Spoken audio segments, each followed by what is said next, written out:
Ola a todas e a todos, benvidas e benvidos a unha nova entrega, neste caso a oitava, de Falamos do Noso a Todo Risco. En este programa, unha continuidade, seguimos coa obra narrativa, neste caso da etapa nacionalista do noso ben querido Vicente Risco. Fican dous relatos que consideramos interesantes, tanto dende o punto de vista do contido como dende o punto de vista da súa forma, e que imos presentarvos primeiro con comentario e despois coa súa lectura. E como sempre, aquí presentes en corpo e alma tamén, Dona Ángeles, que tal? Benvida. Moi ben, benvidos. Aí, laconismo puro e duro, non vos estendades, non vai a ser. Falando de nós, a todo risco. A todo risco. Don Toño Blanco, que tal, como andamos? Moi ben, eso. Moi ben, estupendamente, a todo risco, pero sin arriscar. Sin arriscar, eso é o que fai falta, sempre con seguridade.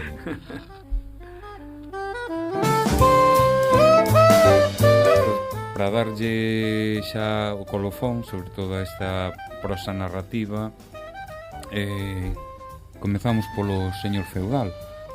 Sí, polo señor feudal, que é unha obra un tanto serodia xa dentro deste ciclo da narrativa de Risco, en que anda a procura das bases, da identidade, dos alicerces da identidade do país. As procura pois donde atopa algo que pode ter interese, non? Digo que é un pouco serodia porque é unha obra xa de 1930, por lo tanto estamos xa a finais deste ciclo, e que Risco publicou en Nós, claro, neste momento xa estaba en plena edición, pero bueno, é unha obra un tanto atípica, un conto pequeno. De feito, ímolo ler prácticamente enteiro. Aí partillado. Partillado. Ángeles por allá a cara bonita como fai de natural, e nós faremos o que poidamos. Xuro que serei neutra. Pero bueno, trátase dun conto moi sinxelo, no que unhas casas, un conto, eu creo que en principio co obxectivo da crianza, non? Da xente miúda, pero que os maiores tamén lle ha de gustar, non? Se o leen, sobre todo porque tampouco lle vai levar moito tempo lelo, teñen a oportunidade de escoitárnolo a nós, por si eso facilita un pouco a cousa, pero ainda así se lee nuns minutos, non? Sí. Que nos tempos teñen que andamos... que lelo, aínda que só sexa para contarlle as crianzas. Claro. Hai que lelo, claro. Os adultos a ler este conto para contar por las noites. E as crianzas seguro que lle gustarán, non? Eu que estes días anduven con crianzas ali na casa, son extraordinariamente receptivos, sí. Pero o único que hai que buscar son cousas que lle encendan a luz, non? Que os desperten, sí. Non? Que lle fagan a súa gran brúxula, que é a imaginación, que se acenda, non? Que se acenda e que empece a buscar destinos, e iso funciona. Entón non ten por que ser algo do futuro, que a veces andamos xa non co do presente, sino cousas deste tipo que teñen casi 100 anos, non? Estamos no 30, estamos no 25, sí. Logo chego aos 100 anos, sin embargo son de máxima actualidade, como despois veremos, porque faremos algúns comentarios, sí. Que é o que justifica isto. É que mellor que este conto que ten unhas casiñas nas que as ventás son ollos que falan e teñen os tellados como se foran gorros, viseiras. Revirados. Hai unha que parece socialista porque ten unha viseira. Sí, debía ser que naquela época os socialistas andaban con viseiras. Algo teremos que dicir da relación de Risco co socialismo, que tamén... Comentas o de, a figura, digamos, humana das casas, e iso xa está retratado en Castelao. Sí. Nos dous de... Sí, é que hai un paralelismo que cada vez imos descubrindo máis, non? Sí. entre as referencias que a utiliza un e o outro, xa falamos dos esqueletos no seu momento, de outras referencias. Bueno, en realidade trátase dunhas casas que acuden ao chamado o recinto do señor feudal, que iba lá no alto, no seu castelo, pero que aquelo se vai quedando despoboado.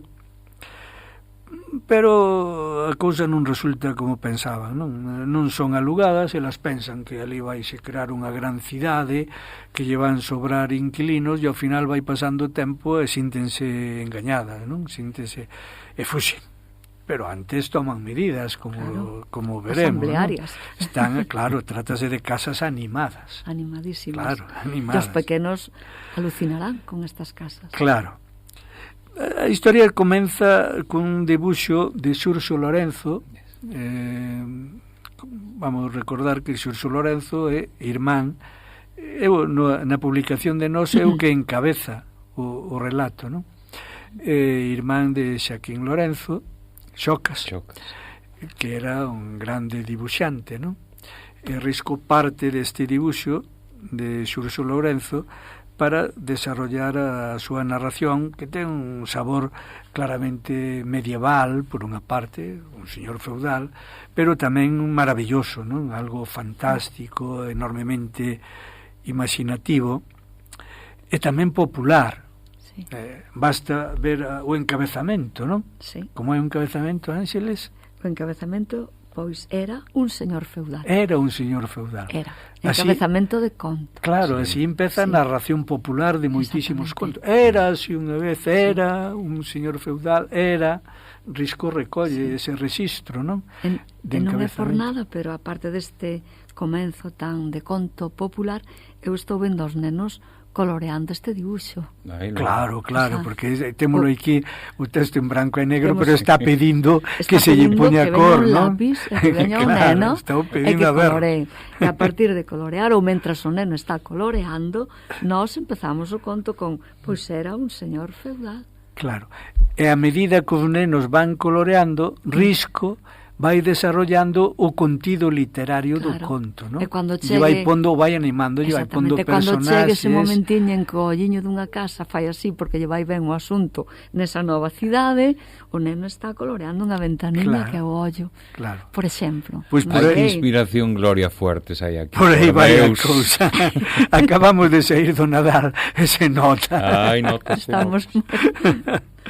Bueno, o certo é que... a parte imaginativa dá moito de sí, non? Imagínase o futuro, pois as casas tren, non? As casas que se acaban convertindo en vagóns dun tren infindo. Hai un escudeiro traidor, que é un personaxe tamén, ainda que está en moi segundo plano, pero en principio o home de confianza do señor, o que manda a ver si consigue que veña a habitar aquelo, porque está en franca decadencia, aquelo está quedándose ermo, pero ao final acaba o traicionando, non? Abre a porta cando tiña prohibido, permite que salian as casas, que fuxan, bueno, de alguna forma traiciona o seu señor. E estas casas tren escapan, fuxen, dan varias voltas ao mundo e, curiosamente, acaban en Marte. Que isto tamén dá o seu xogo. Despois falaremos. Sí, falaremos dese final. Deste final un tanto sorprendente, non? Sí. Un tanto sorprendente. Claro, aquí hai unha alusión moi clara, moi directa a Herbert George Wells, Mr. Wells, o que Risco admiraba moito, e do que falou en Nós, en un medio que Risco utilizou en moitas ocasións para dar a coñecer a persoeiros relevantes na Europa daquele momento, do que despois tamén falaremos xa de forma máis específica. Eu creo que paga a pena dedicarlle uns minutiños a este personaxe, que seguro que moita xente, se dice así, igual, bueno, pues igual de entrada non... Pero en cuanto vayamos falando das súas obras, da súa produción e tal, pois haberá que recoñecelo como un dos grandes, non? Un dos grandes da ciencia ficción a cabalo entre o 19 e a primeira mitade do 20, non? Bueno, pois, mentras os nenos imaginarios que temos aquí entre nós neste momento van coloreando este debuxo no que se ve un castelo, unha muralla e unhas casiñas que teñen moito protagonismo no conto, as nubes e os prados que están máis alá da muralla, podemos empezar a ler o conto, se nos parece. As casas que van por libre.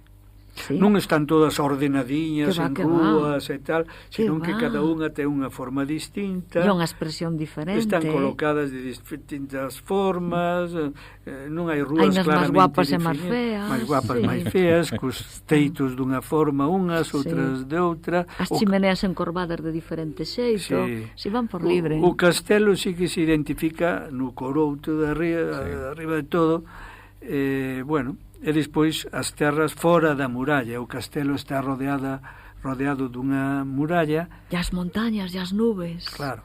O ceo para colorear. Un dato importante, unha soa porta. Só unha porta. Só unha porta. Porque o escudeiro ten a orde de pechala, para que non haxa por onde sair. Neste debuxo as casiñas están pechadas dentro da Non muralla. poden sair, están de pechadas. Non chegaron aí ao reclamo do señor, pero a cousa non vai como se esperaba, porque aí van chegar milleiros e milleiros de posibles aluguistas das casas, pero non chega ninguén. Entón, claro, a cousa empezas a complicar, hai que entender que hai certo cabreo.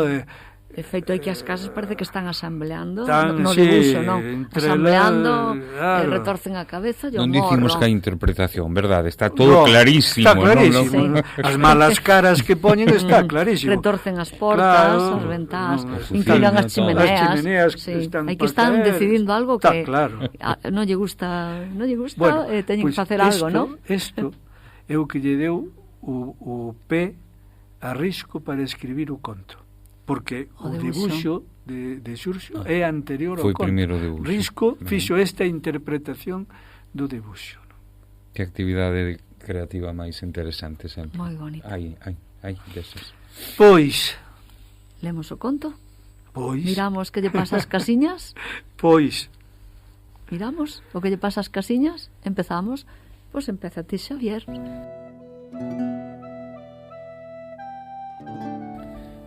Pois era un señor feudal que dende o máis souto da torre onde moraba, no cume dese curuto, podía decir aquelo de «Cantas terras vexo, todas miñas son».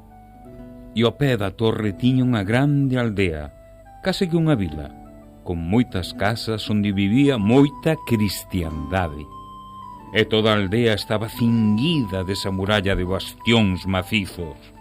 Ata pode un imaginar que todos vivían contentes e felices.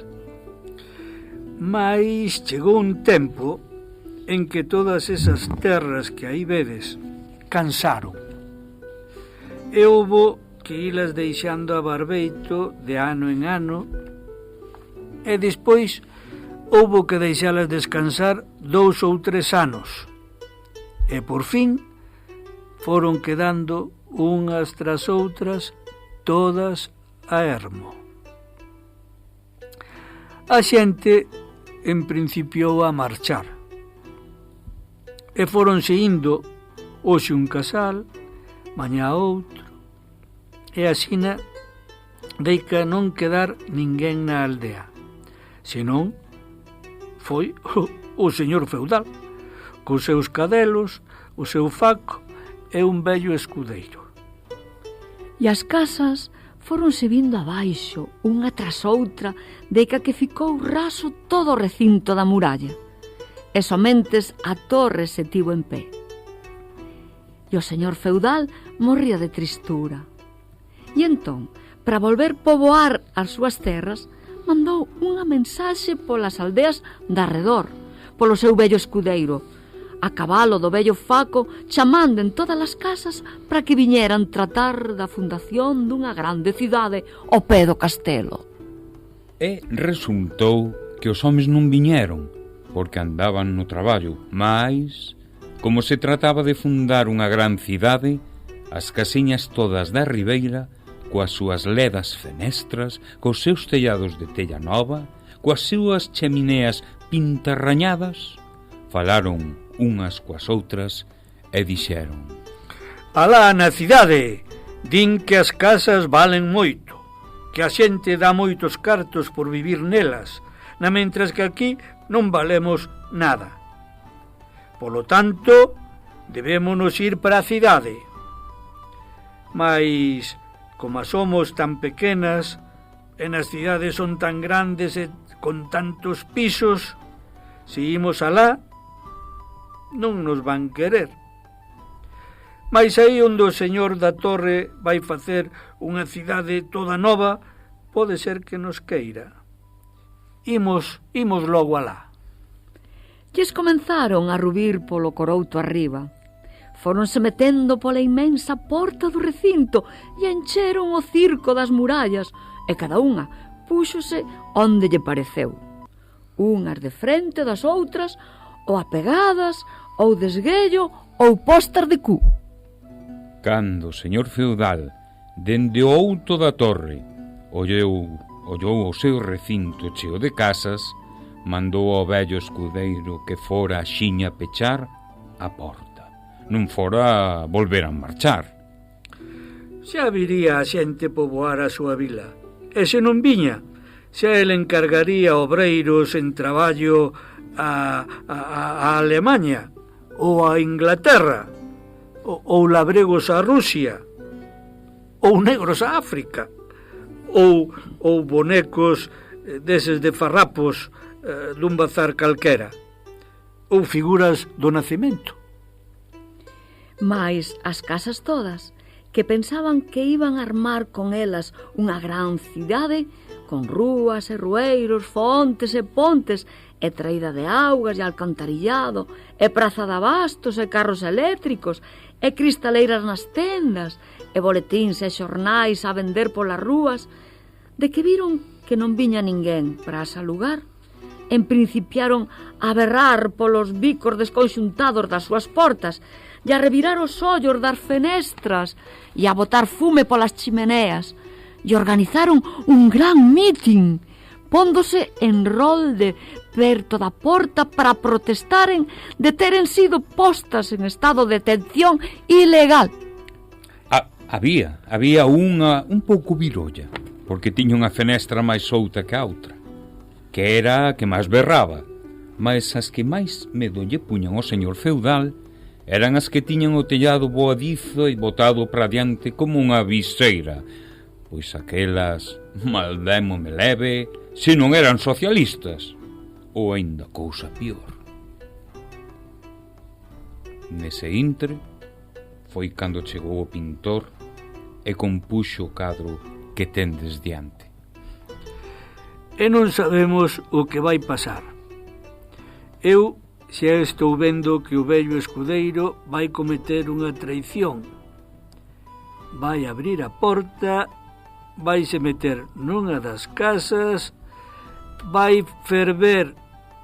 facer ferver o caldeiro, e a casa, movida pola tensión ou forza elástica dos gases e vapores, vai surtir fumegando pola súa ximenea como unha locomotora, e detrás dela todas as outras, enfiadas, formando un tren moi longo por ese camiño embaixo. O pior é que postas a camiñaren dese xeito, xa non se van deteren de xamais, senón que seguirán sempre correndo polo mundo adiante, dando voltas e máis voltas o noso esferoide achatado polos polos cabos do eixe. E cando o mundo se acaba e non teñan por onde camiñar, vanse ter que marchar para o planeta Marte en procura doutro señor feudal, o cal, se imos creer a Mr. Wells, ha de estar moito máis civilizado.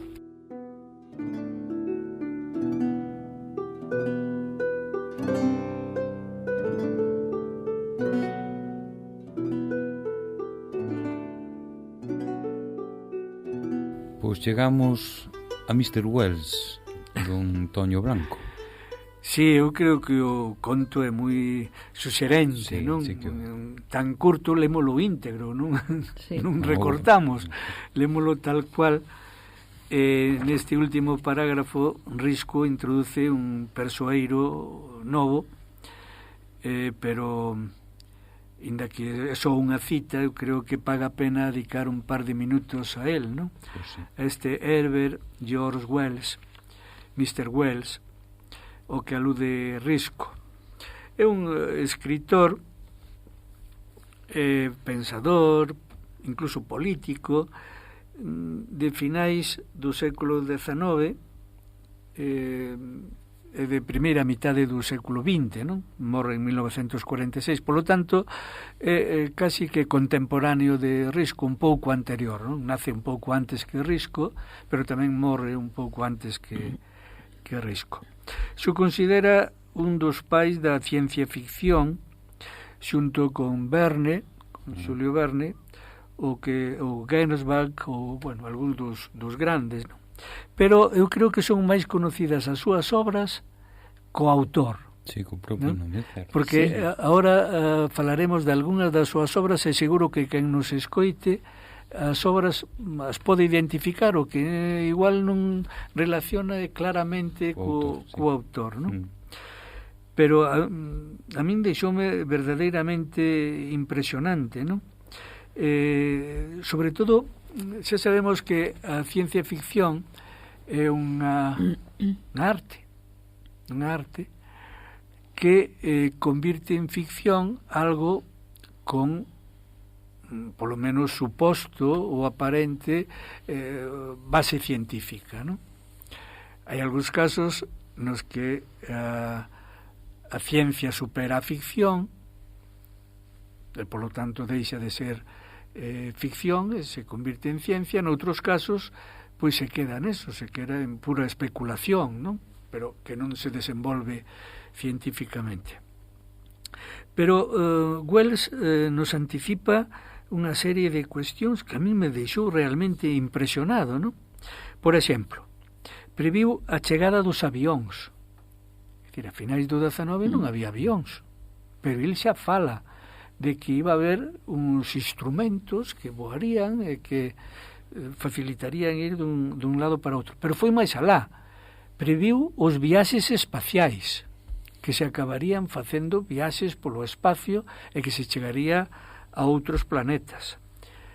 Previu tamén, desgraciadamente, a utilización do átomo para usos militares, as bombas atómicas, que en algún momento fixadevos o que ainda tardaría en desenvolverse isto, non? A televisión por satélite, chegou a falar da televisión por satélite. É algo parecido, non exactamente, pero algo parecido a Internet. Internet xa sabemos que tuvo a súa orixe nun contexto militar, sí, como unha base de datos para uso militar, e que a partir de aí se desarrollou como unha gran base de coñecemento, non? De datos de coñecemento. Pero todas estas cousas xa as previu de alguna forma este noso hoxe admirado Wells, non? Imaginou tamén viaxes no tempo. Máquina do tempo, sí. Tanto cara atrás como cara ao futuro, non? Como cara adiante.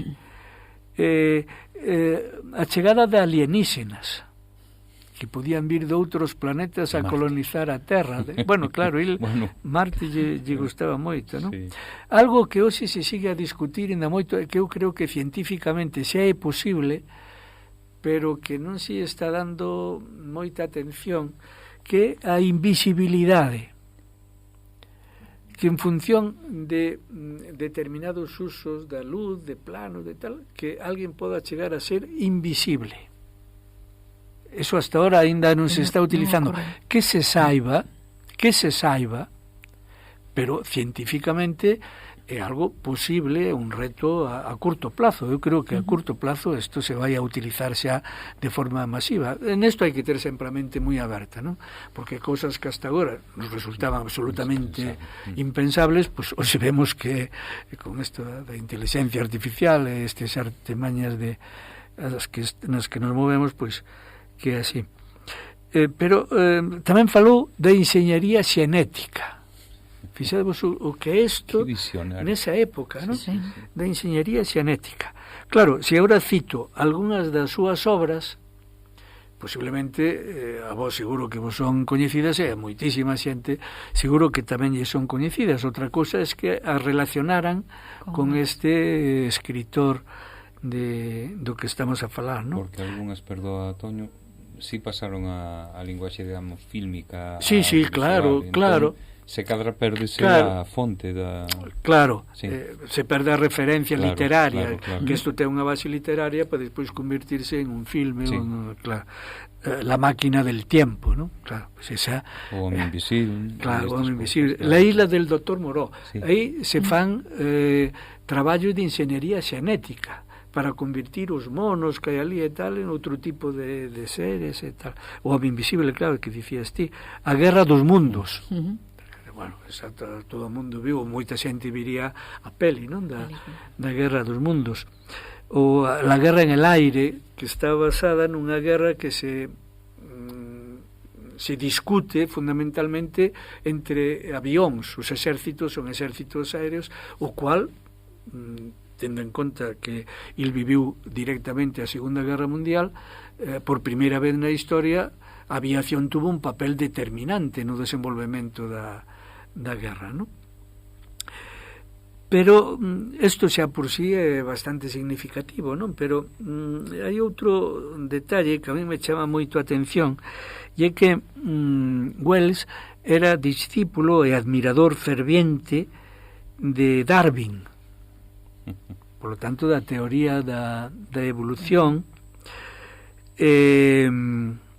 Tamén políticamente estuvo moi ligado ao socialismo, pero el desbotaba todo tipo de confrontación. O que non lle gustaba do socialismo, da teoría dialéctica, non? Da tese e da antítese, era a confrontación.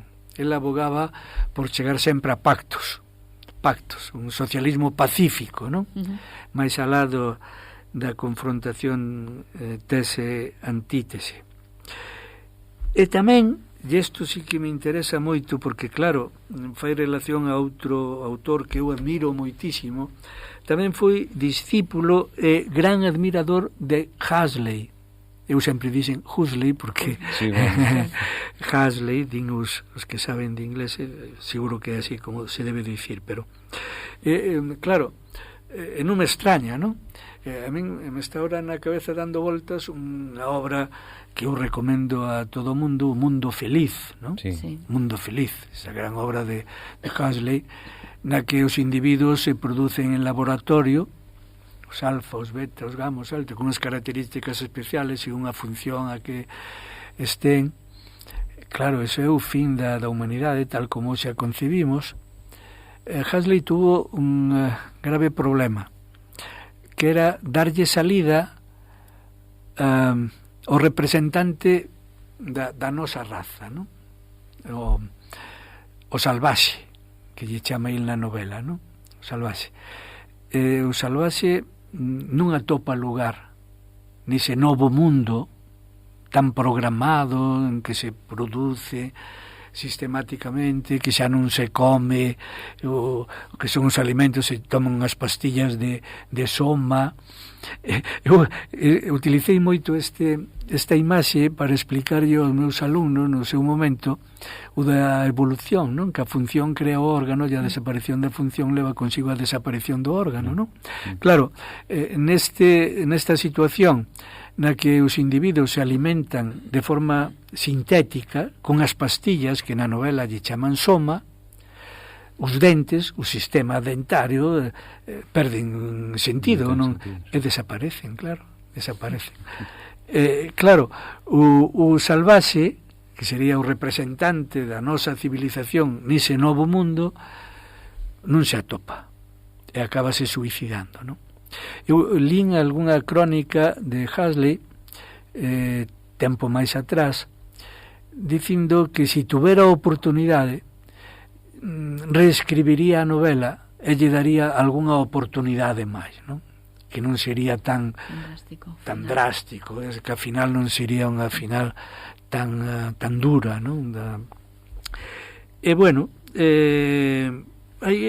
xa para rematar, porque igual me estou estendendo xa en exceso, hai unha obra que tamén me chamou moita atención.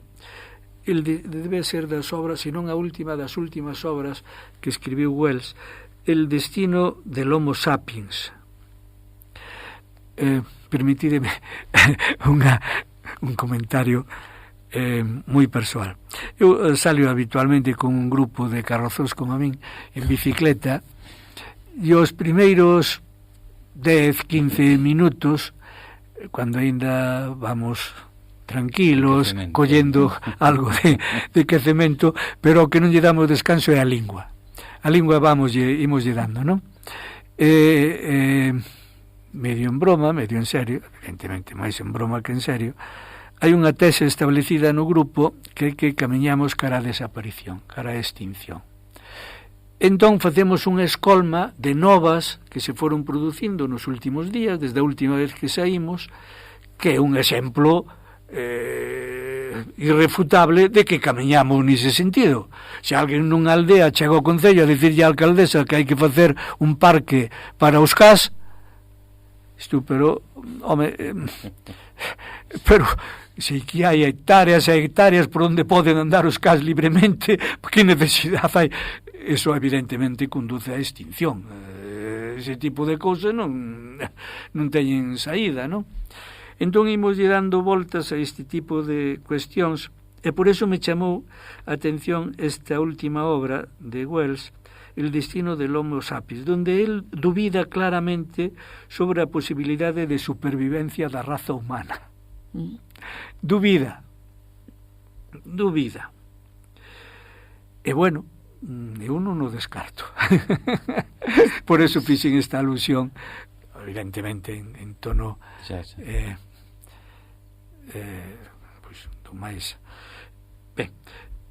Outra obriña, Ana Verónica, tamén das últimas que escribiu, fai unha incursión xa nos movimentos de liberación feminina. A protagonista é unha muller que se sinte oprimida, que non ten... claro, fixadevos onde estamos. Inda que sexa das últimas obras, estamos ainda na primeira mitade do século XX. O sea que daquela era moi... E unha última cuestión, xa si que remato con isto, tamén fala do peligro do maquinismo. Como un maquinismo descontrolado pode chegar a que as máquinas tomen a autoridade, que funcionen por libre, que se descontrolen, e que eso podía ser o final da humanidade. Estamos falando dun autor de ciencia ficción, pero que moitas das cousas nas que el traballou deixaron de ser ficción e hoxe entrarían plenamente no ámbito puramente científico, porque son xa cuestións plenamente instaladas na nosa contorna, non? É que suceder. Bueno, claro. Tiña moitas ganas de falar deste individuo, escoitástesme con moita paciencia. Paciencia non, é por ilustración, está moi ben. Nada, eu quería dicir que vendo este final e vendo todo o que explicou Antonio sobre a ciencia ficción de Wells, pues, sobre a desaparición do Homo sapiens, igual estas casiñas do conto tamén, se non collen camiño cara a Marte, que estaban ali todas aí no castelo feudal, todas oprimidas, cerrapechadas, se non fan un meeting e se rebelan e buscan a maneira de escapar cara a Marte, igual non sobrevivían tampouco. Claro. En Marte teñen outra vida, seguramente. Estou imaginando a mente dos nenos cando lle conten este contiño ou lle lean. Estou me imaginando esa mente coas casiñas súas, cas chimineas pintarraxadas, como dizo o conto, camiñando cara a Marte. Pero remata o conto, última liña, cando o Risco cita a Wells, di, falando de Marte, onde que ha de estar moito máis civilizado. Pois aí está. Moito máis civilizado. Seguramente que as casiñas non tiñan futuro. Que a Terra. En cambio en Marte, que estaba moito máis civilizado, aí sí que terían futuro. Claro, elas acaban de pasar por unha situación traumática, non? Claro. As ten pechadas ali, non poden salir, non poden tal, e por eso Foron, se sublevan e fan un mitin. Foron a cidade para buscar unha vida mellor, E ao final tuveron que facer artimañas, van a parte de rebelarse, facer mitin e demais, para escapar da cidade ao mundo máis civilizado. que era Marte. Que era Marte. Despois de dar varias voltas á Terra, o que quere dicir que non atoparon ningún outro sitio no que poideran estar millor. E a única saída que lle quedou era irse a Marte. Que mensaxe tan intensa, ou non? Claro. Sí. Pero seguimos buscando nos mundos exteriores o que non somos capaces de solucionar nesto. Claro, pero dadevos conta que hoxe dicir isto nin sequera nos colle moi de sorpresa, non? Porque xa se están planteando viaxes a Marte, xa ten habido algunhas misións non tripuladas a Marte, tal e tal. Pero isto dito fai un século era casi que inimaginable, non? E sin embargo, Risco e Wells achéganse a esta posibilidade de que, o conto é conto, pero o conto pode ter aplicación real e que en algún momento haxe que ir a Marte porque hai que a atmósfera irrespirable, en Marte hai moita máis civilización e moitas máis posibilidades.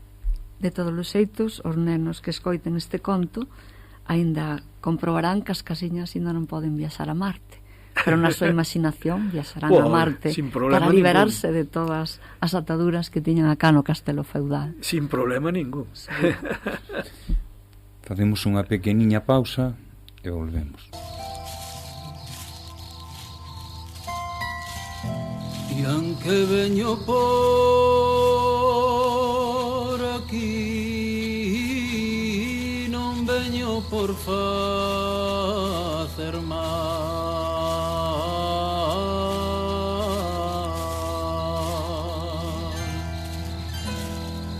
veño por me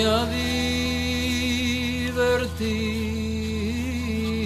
con xente do meu igual,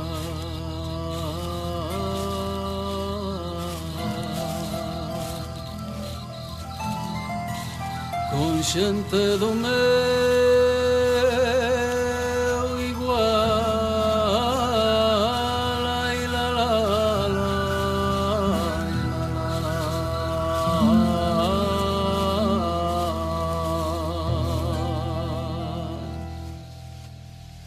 e abre a fenda,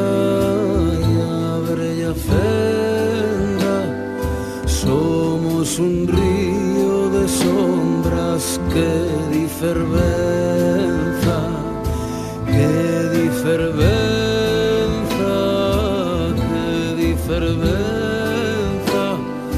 abre a fenda e que beban, abre a fenda.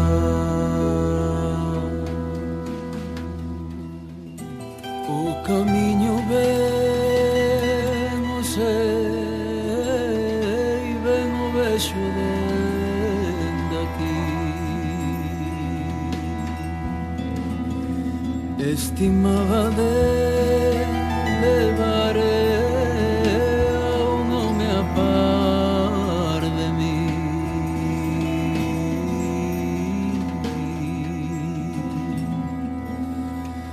a un home a par de mí, ai la la la, ai la la la.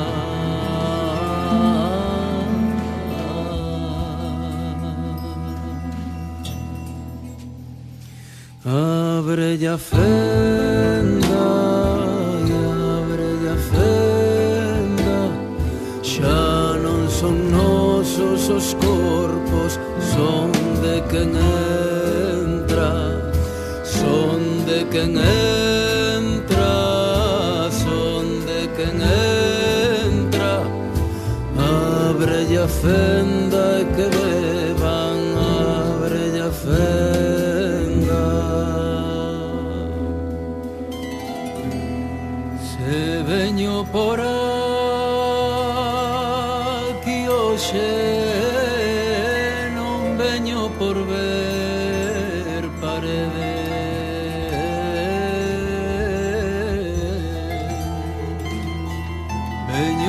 velos teus ollos que me estou revendo neles,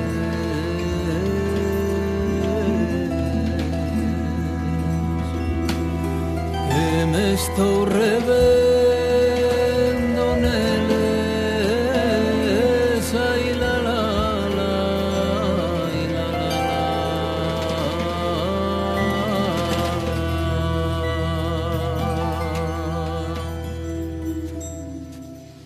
E abrelle a fenda,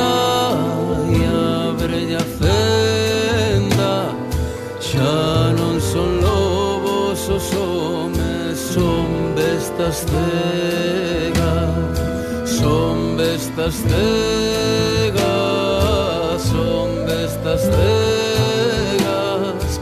Abrelle a fenda e que beban, abrelle a fenda, e abrelle a fenda, e abrelle a fenda, xa non son lobos os homes, son bestas cegas, son bestas cegas, son bestas cegas. Abrelle a fenda e que beban, abrelle a fenda.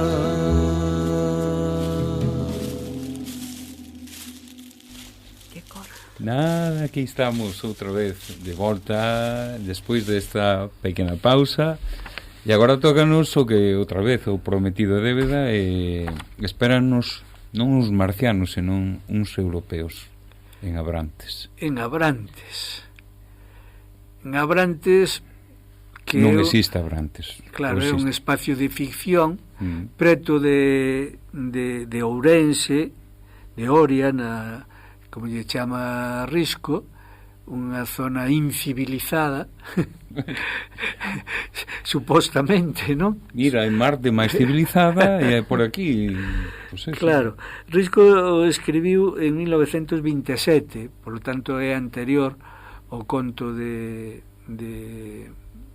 señor feudal, non? Lixeiramente anterior, 3 anos anterior, pero está dentro deste mismo apartado de Risco, da súa época nacionalista, non? Bueno, é unha sátira, unha caricatura moi semellante, a min me recorda moito a Castelao, non? Sobre todo algúns debuxos de Castelao que teñen exactamente a mesma mensaxe, non? A ridiculización de determinadas actitudes, de determinadas personas que non... solo que Risco fai coa palabra Castelao, do que seguramente temos que seguir falando moitas veces. Acabamos de inaugurar o ano Castelao e teremos que seguir falando de abondo, porque, sobre todo falando de Risco, hai que falar de Castelao, non? Que Risco consideraba como un irmán, inda que ao final pois houbera algunhas discrepancias, pero está claro que había unha afinidade enorme, sobre todo a través de nós, pero non só en nós, tamén en outras moitas cuestións, non? Bueno, é un conto, unha sátira, unha caricatura de tipo humorístico, pero é un humorismo crítico, como é o de Castelao, non? Castelao era utilizaba o seu dibuixo para facer humor, sí, pero tamén para facer crítica social, para lanzar mensaxes, para... Eu a veces lle explico a xente, eu teño feito en moitas ocasións, que ven a visitar a Fundación Vicente Risco, que ali temos un pequeno debuxo de Castelao, e animo a que non fora por ali, a que se pase, que o vexa, que é a única obra cubista de Castelao. Non se coñece ningunha outra obra. Cando Castelao fai esa famosa viaxe que fixo por Centro Europa, vai a Francia e anda vendo por ali o que hai nos museos e tal, lle comenta a Risco que non lle gusta nada o que está a ver por ali, non lle gusta. Claro, esa exposición, cubismo era nese momento a tendencia dominante, E isto ten unha explicación clara, non? Castelao utilizaba a súa habilidade, o dibuxo, ou se faría banda deseñada posiblemente, non? Se vivira, para lanzar mensaxes. Claro, se el utiliza esa linguaxe, a linguaxe cubista, non chega a ninguén. Non me entende ninguén. Sí. Sin embargo, como era unha persona tan creadora e lle gustaba tanto experimentar, non se pudo retraer a facer un ensayo cubista. E este que temos na fundación. Ademais, utiliza un tema dos que máis utilizou Castelao, o tema dos cegos, non? Como chegou a fundación, Toño? Formaba parte dos fondos de Vicente Risco. Eu me imagino que yo faría chegar directamente a Castelao. Pero non... Como agasallo ou non? Posiblemente, sí. Como quen... Bueno, eu comentei, chico, que estaba vendo ali, pero o que hai ali é chesto. É chesto. É un resumo. Entón, así, claro, algo que eu pinto tantas veces, o tema dos cegos, non? Que se vamos ao Museo de Pontevedra, hai ali toda unha banda de cadros, algúns de gran formato, con cegos sempre como protagonista. Pois este tema que eu pintei tantas veces en versión cubista. A ver se eres capaz de ler isto. Está ben. Claro. Ese é un pouco a mensaxe que lanza, non? Claro, se eu utilizo isto para dirixir máis xente, ninguén me vai entender, non? Non hai eficacia comunicativa. E por eso el lle dicía que non lle convencía nada aquilo que estaba vendo ali, non? Bueno, a obra de Europeos en Abrantes, para non alongar moito a introducción e irnos directamente á obra, pois é unha obra que publicou en Nós por capítulos, se iba publicando por capítulos, pero quedou inacabada. Risco pasou moi mal, porque claro, a obra era unha visión moi irónica de un proxecto que quería facer un grupo de prohomes, non? De entendidos. Podíamos decir que a obra é unha crítica aos intelectuais, claro, na época. Sí, claro. A xente de Ateneos, claro, cousas así, non? Claro. Os que iban, que querían civilizar un lugar, porque eles estaban máis alá deso, non? Entón, eran os intelectuais, non? Os intelectuais e os librescos. Os librescos. Intelectuais de libro. Científicos e librescos. Intelectuais de libro, esa é a definición que seguramente daría Risco, non? Que iban pasar, parece ser nesta obra, non? Iban pasar como iban facer un campamento de verán nesta aldea. Claro, querían levar toda a súa historia de libresca, non? A esa aldea, digo eu. Xusto, Risco o resume nunha frase moi concreta. A idea directiva de todo o progreso nacional, vivir científicamente, como ideario deste tipo de xente, non? Vivir científicamente, pero en todos os elementos, en todas as fases da vida, o que dicta a ciencia, non? Claro, que realmente é unha cousa ridícula. Logo levado esa práctica é ridículo totalmente. Claro. Pero, claro, houve xente que nese momento se mosqueou moito, non?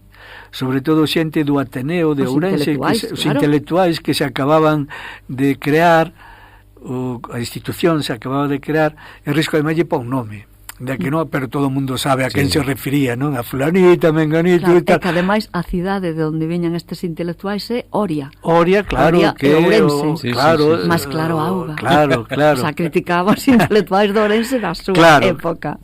Claro. Bueno, o Risco tuvo que cortar a publicación porque, claro, deixaban de saludalo, non? A cousa non iba ben, pero vingouse claramente, non? Claramente. Estou vendo totalmente o que acabas de decir, é dicir, que ves a Castelao acá nesta novela curta de Risco. É pura imaxe. Eu pouco que coñezo da novela porque non a lín completa, lín nos anacos. O pouco que coñezo, para min hai unha cousa que me chama moitísima atención, que é cando están ali en Abrantes, cando xa están no campamento, pues, bueno, empezan a dar unha serie de clases teóricas, empezan a dar unha clase teórica de nadar, de aprender a nadar. Eu aí estou vendo... De libro. De libro, claro. Aprenden a nadar, por o que eu teño entendido, todos estes intelectuais que van de campamento de verán, un verán abrasador de Abrantes, porque fai moitísimo calor en Abrantes, e resulta que está un intelectual que non sei como lle chaman, nunha banqueta, ca barriga apoiada nunha banqueta, está dando abrazadas no aire, aprendendo a nadar. Claro, este intelectual, cando lle toca ir a refrescarse ao río, este intelectual afoga porque a ciencia toda de aprender a nadar nunha banqueta con movimento rítmico de maus e pés no río non funciona. Ángeles, ese é o capítulo 8º e último. Aí rematou. E tuveron que rescatar, que era o señor Feliciano, quen era? Bueno, calquera claro, neste capítulo don Felicindo e don Feliciano, dous ben coñecidos no Ateneo, porque eran prohomes da cidade, un creo que era farmacéutico e outro non lembro moi ben que era, pero perfectamente recoñecibles, son os que protagonizan esta escena esperpéntica, non?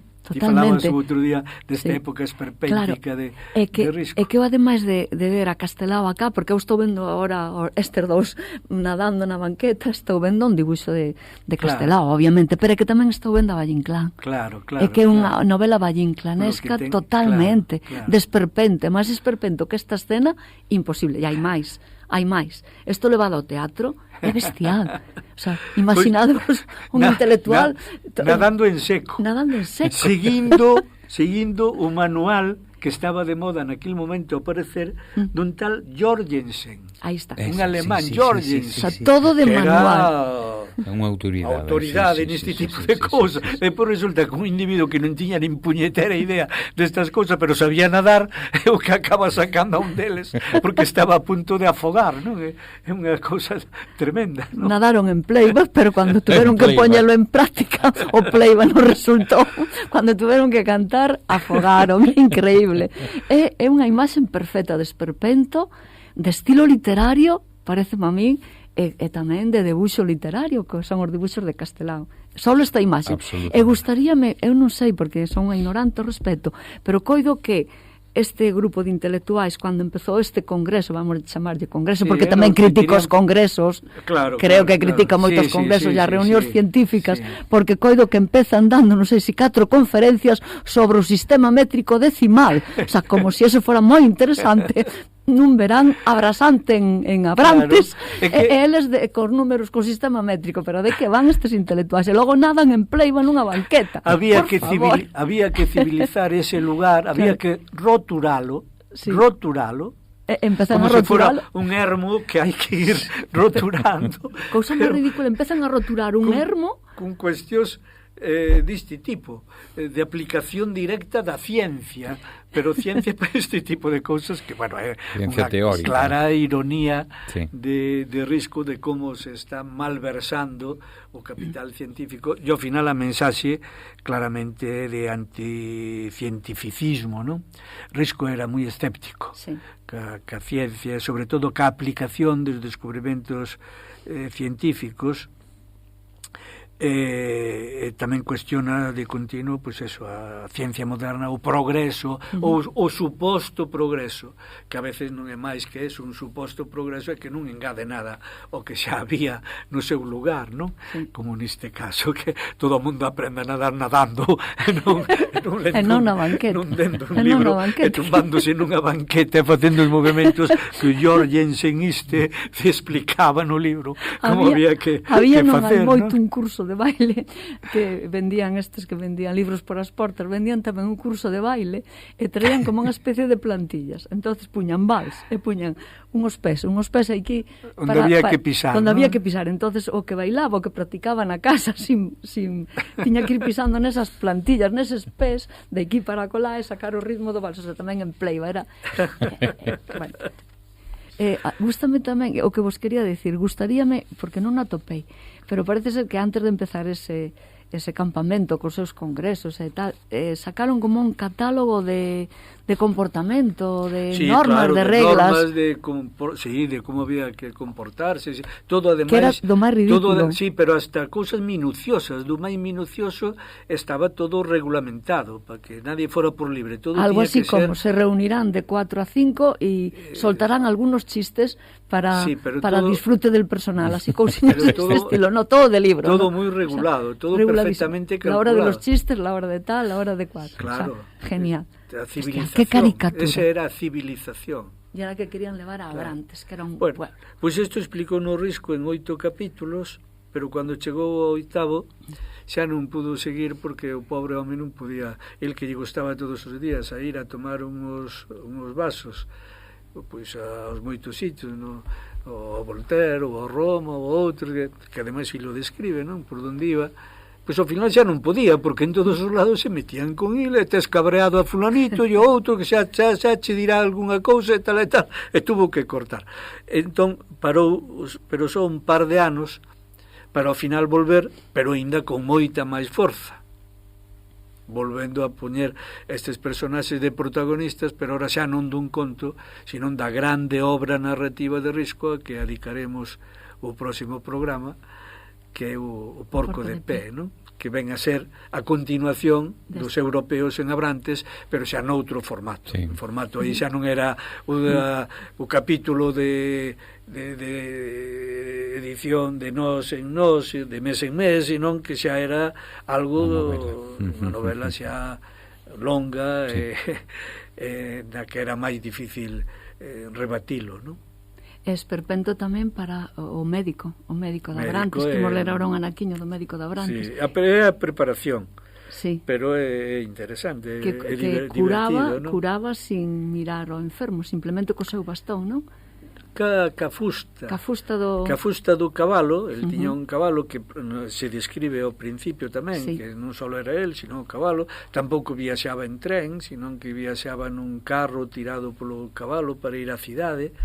Eu imagino, non sei a vos que vos parecerá, pero cando lín o conto eu relín algunha vez polos Peares ou por aí, non?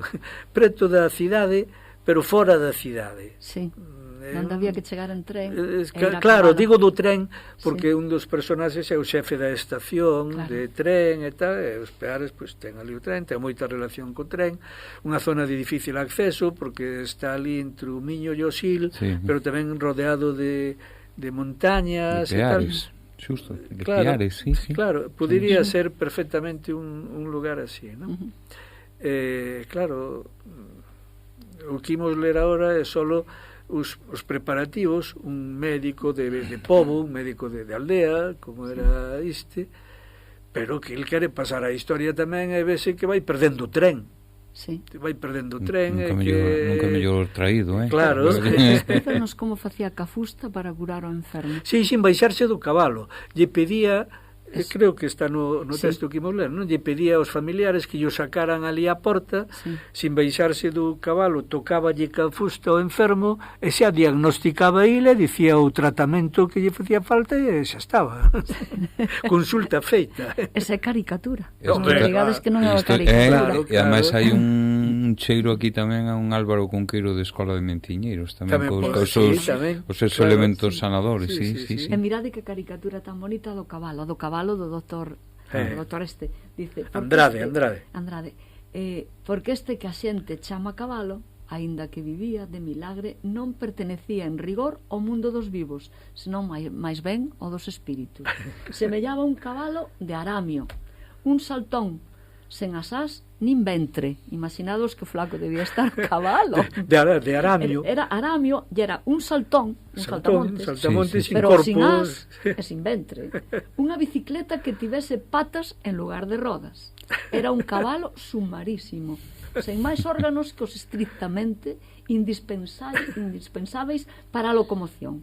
Sen ningún de nutrición, é dicir, non tiña estómago nin barriga, solo tiña patas para camiñar, para a función, pero sin barriga, o sea, porque non comía. A función que lle correspondía, claro. Este é unha caricatura perfecta. É Quevedo. É que non solamente Valle Inclán, nin solamente é Castelao, é que é Quevedo. Castelao pintaría así. Exactamente. Como un cabalo de aramio, solo o perfil e sin contido dentro, porque non solo... E por que me ven a mente o doutor Albeiros cando falan aquilo da do sistema óseo do sistema esencial, perfecto, do esencial que comentamos que está, outro día. sí, por iso, pero claro, que só está non necesita además patas para que avance, claro, para que é o realmente importante, o resto o demais dice é accesorio. ademais que todos os órganos de nutrición os perdera sin dúbida porque non lle eran útiles. Por iso, total non comía, por accesorio. se cadra indignos do cabalo perfecto. O cabalo perfecto é o cabalo que está xa no mundo dos mortos, esquelete puro. Por iso, nin debe de comer siquera, nin beber, nin arder, senón son mentes, corre un cabalo reducido a unha soa función, un cabalo rigorosamente científico. É o que dice a descripción. Todo este son anacos da novela que me parecen fantásticos, como que Vedesca, Vallín Clanesca, Castelán, como diríamos? É risquiana tamén, non? Risquiano tamén. Hombre, claro, pero por de suposto. Castelao tamén, Sí, de Castelao. Castelao, vaya, eu estou vendo a imaxe pintada por Castelao, non? Do cabalo así, cos bordes. Dice, sostíñase nas súas 4 patas por un verdadeiro milagre de levitación. hasta que non de equilibrio, sino de levitación. Non pesaba nada, entón estaba flotando. E tampouco pesaba que non deixaba na terra a marca das pisadas. Esvaraba como as fadas e como os nubeiros. Era a sombra indecisa dun faco inverosímil, mas a pesar da suprema tuberculose, da afonía mortal da que era acabado emblema, o cabalo do médico de Abrantes traballaba. E tanto, e tiña que levalo, ademais. Tiña que levalo á cidade, que non iba en tren. Bueno, eu creo que o mellor... Sí, nada, era eso. Era un soño feitoso, dice aquí tamén a novela. Un soño feitoso. Que increíble a literatura que ten esta descripción do cabalo, para mí. Digo, si pasamos ao texto, sí. É o texto introductorio, non? Entre dos preparativos, pois este médico, que é un dos armadanzas do asunto, pois explica como é a situación, como el ve a situación. Primeiro capítulo, haberá 7 capítulos máis, este máis outros 7, 8, e no 8, como dicíamos, o Risco tuvo que deixalo, porque senón non o deixaban a él. Ameazado socialmente. E 2 anos máis tarde volverá a carga co porco de pé, non? Que é o mesmo, pero noutra versión xa. Sí. Pois empezamos.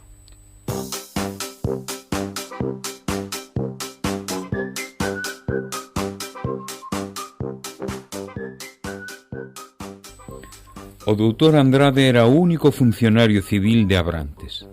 Era o médico municipal, mais vivía ali por apego ao camiño de ferro. Non iba nunca no tren. Cando quería ir á capital da provincia, montaba nun carricoche cun cabalo e iba a visitar no cabalo soio. Mais o camiño de ferro era un adianto, e ademais el estaba rifado co alcalde, xentes incultas e retrógradas.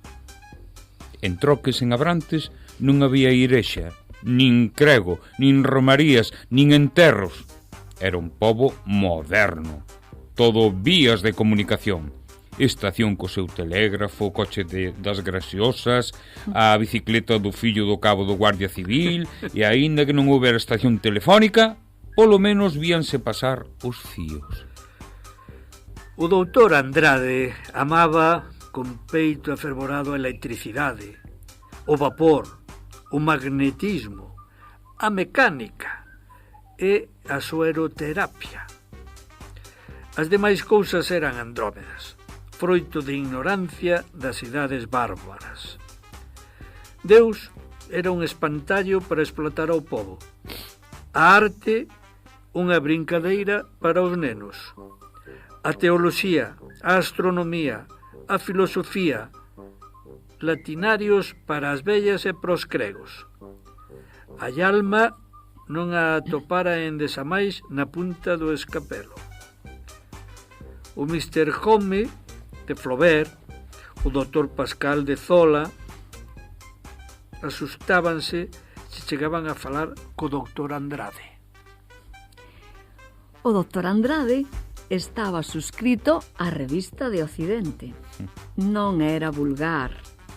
Ademais, dábase con todos. E falaba de raio. Cos empregados da estación, falaba de máquinas, de organizacións societarias, cos labregos de agrarismo e de abonos químicos, e co cabo discutía o problema nacional. O doutor Andrade non vivía, porén, conforme aos adiantos modernos. Tiña unha casa de ladrillo feita por el, con teitos a tella vá e o mobiliar dunha anacoreta. Mais en por iso hipertrofiáraselle o instinto da propiedade ata chegar a un xeito de enrabechamento e de agresión, porque un rapaz sacou un guizo dun feixe que tiña no ixido, sacou o médico pola fenestra, unha carabina de 2 canos. A xente tiñalle medo, e non era para menos. Había que velo chegar montado no seu cabalo e cun Salakov na cabeza que mismo puña respeto. O doutor Andrade era un gran médico. Sabía, tiña bo ollo, operaba ben. E aínda máis, curaba os enfermos. Mais non os curaba precisamente cos seus remedios. Curábaos con palabras técnicas. Explicáballes a doenza que tiñan, as causas, o tratamento. Falaba de pulsacións, de curvas térmicas, de leucocitos, de beflaroconxuntivitis e de suero antiestractocórico. E o doente, embobado, convencíase e sanaba. Sense de precatare, o doutor Andrade curaba por médico de ensalmos e desconxuros. Mais ben que médico era exorcista.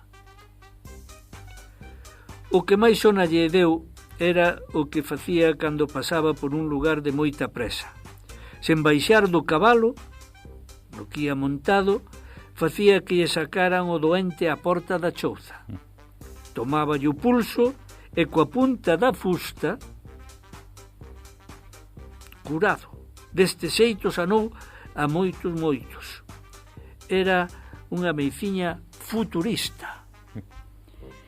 O certo, e aquí ven o verdadeiramente esotérico da ciencia do doutor Andrade, é que este tiña unha idea moito máis alta dos destinos da clase médica. No facer non. Entre aquelas xentes rústicas e ignorantes, o médico tiña que seguir sendo o sucesor máis ou menos científico do vulgar menciñeiro. Mais nas cidades, o protomedicato estaba destinado a tirarlle á Igrexa a dirección das conciencias, a se faguer o dono da sociedade moderna como o clero o foi da antigua, e impor o xugo da ciencia a estas xeneracións de aprensivos e neurasténicos como as vellas xeneracións de timoratos sofriran o do dogma e sustituir o prexuicio relixioso polo prexuicio hiperbólico. A revolución principiara xa. Xa se vían emerxer as construcións suntuosas das clínicas, dos sanatorios, dos laboratorios, as mans mornas da ciencia, consumindo os cartos que enantes acaparaban os mosteiros. Xa o médico metíase en lugar do xesuíta no consello privado das señoras da boa sociedade. Xa se daba máis importancia á consulta que non á confesión. Xa case que ninguén cría no demo e todos crían nos microbios. Xa se achaba perto o triunfo da futura religión da hixiene, o reinado glorioso da asepsia, a antisepsia e a profilaxia, e ao fin an salvar a humanidade da doenza e da ignorancia e aseguraren a supremacía social do médico, concluindo dunha vez para sempre coa tiranía ominosa do sacerdote. El, don Severino de Andrade e Teixeiro, doutor en medicina e cirurxía, ex-alumno interno do Hospital de Santiago, do Instituto Rubio e da clínica do doutor Azúa, el estaría destinado a ver o triunfo da ciencia. dende lonxe, dende Abrantes, estación do Camiño de Ferro da liña Oria á Costa Galega, sen fundar un sanatorio, sen publicar unha memoria, sen dar un curso de conferencias. Vela aquí a tragedia segreda do Dr. Andrade.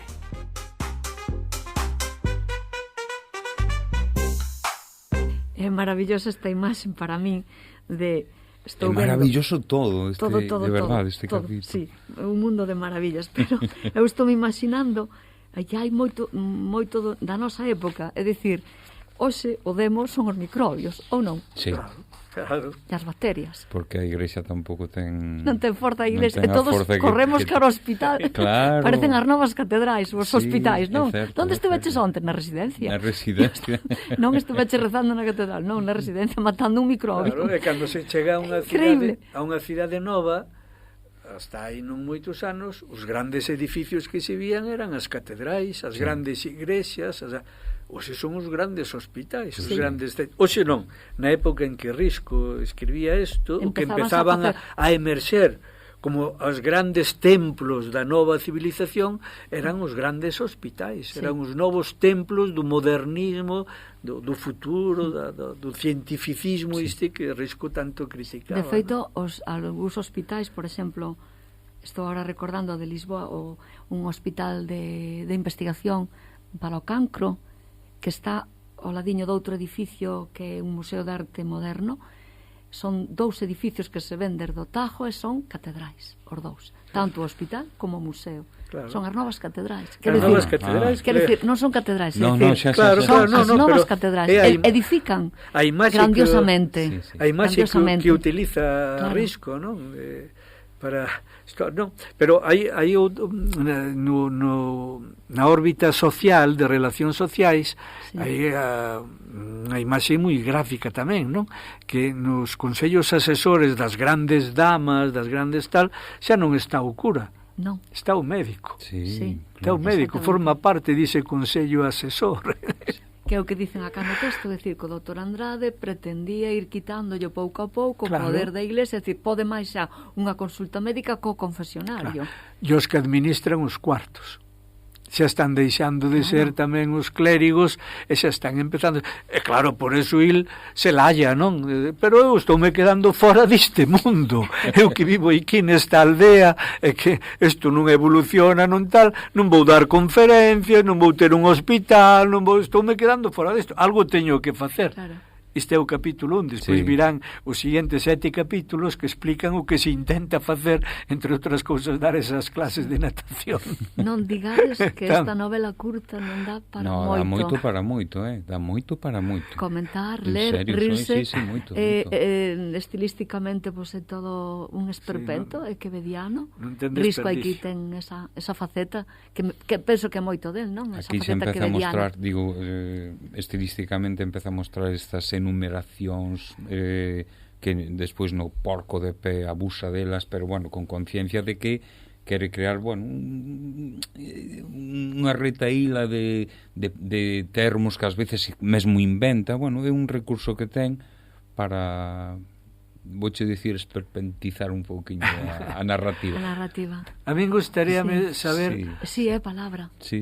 Esperpentizar. Sí. Non existe, pero é unha palabra. Pero queda ben. Queda moi ben. Pero igual era un exercicio de imaginación interesante que podería ter seguir publicando o Risco se non foran todos os trancos cos que se atopou e que o obligaron a deixar inconclusa a novela. Que outros inventos farían nestas colonias de verán alá en Abrantes, estes prohomes e toda esta tropa dos que Risco tanto se ría, ¿no? Como lectora neste momento gustaríame que Risco naquel seu momento abandonara o seu mundo da etnografía e do nacionalismo e que se dedicara a este mundo máis literario.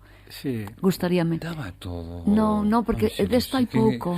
É dicir, este Risco quevediano, este Risco vallinclanesco, a ver, Bueno, non hai moito, non hai xa moito. despois co porco de pé xa O deu porco toda a de pé, caña pero que podía tiña que dar. ter E unha 3 porcos de crítica- pé, eu que sei, 4 sí. médicos de Abrantes. Esa reflexión non o sei. vai na mesma línea do que eu antes comentaba, de como Castelao renunciou á investigación artística en favor da mensaxe que el quería mandar, ¿no?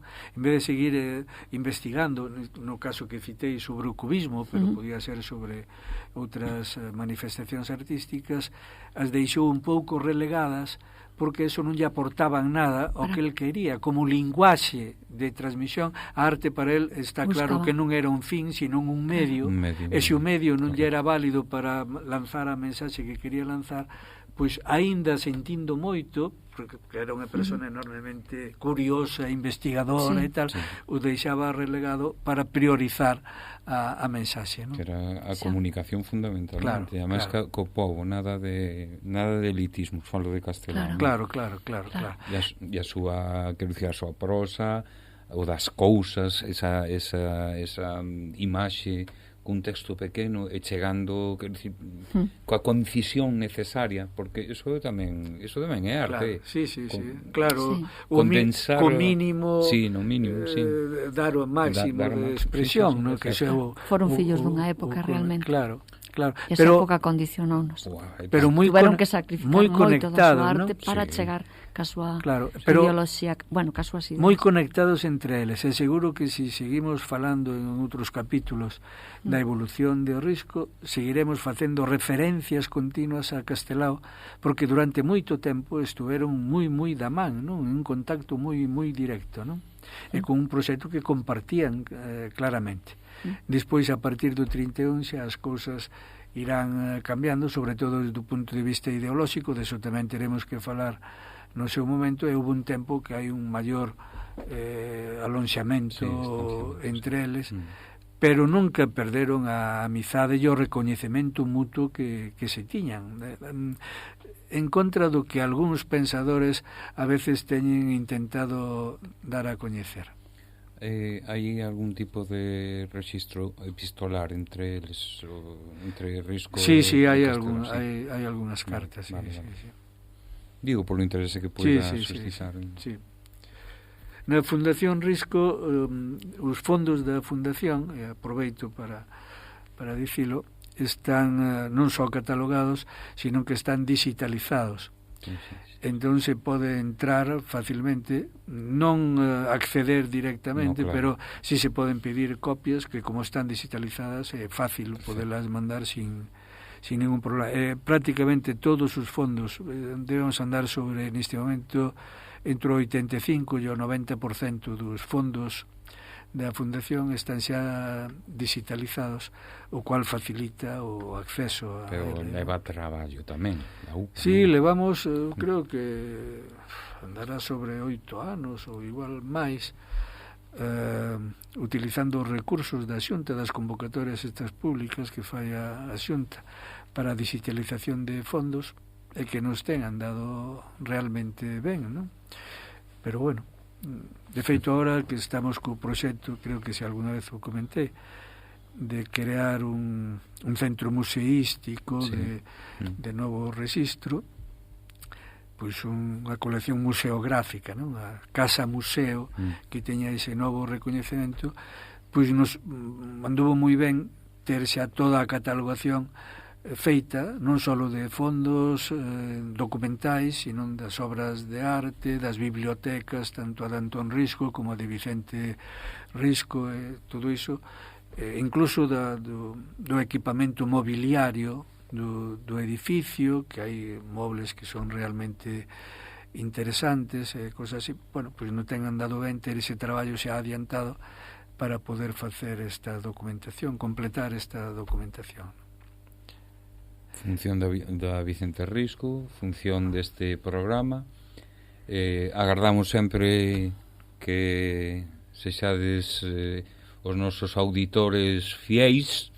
Desde aquí simplemente poñer en valor o que ten valor.